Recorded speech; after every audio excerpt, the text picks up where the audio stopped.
Notre avis pose la nécessité de définir et de promouvoir un nouveau concept de l'entreprise. C'est vraiment son fondement. Ça part d'abord d'un certain nombre de constats.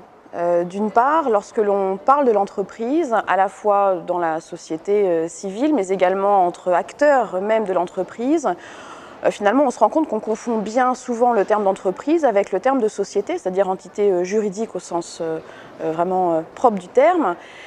Et même bien au-delà, quand on parle d'entreprise, dans l'imaginaire collectif, on parle beaucoup plus des grandes entreprises cotées, qui sont finalement un peu plus de 200 sur les 2,7 millions d'entreprises que l'on compte en France. Finalement, on sait très mal parler de l'entreprise et cela conduit à avoir une construction de l'entreprise qui se fait plutôt en opposition entre les différentes parties prenantes, notamment les dirigeants d'entreprise, les actionnaires, les salariés et l'ensemble des autres parties prenantes de l'entreprise, alors qu'au contraire, nous pensons qu'il est nécessaire de négocier entre ces diverses parties prenantes pour rendre l'entreprise plus performante.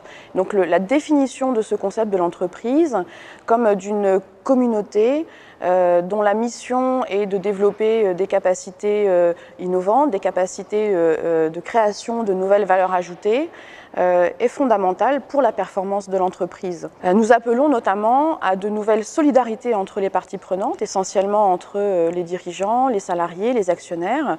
Nous pensons que l'entreprise doit être confiée de manière très identifiée, nous pensons que l'autorité de gestion de l'entreprise doit être confiée très clairement au chef d'entreprise, par exemple.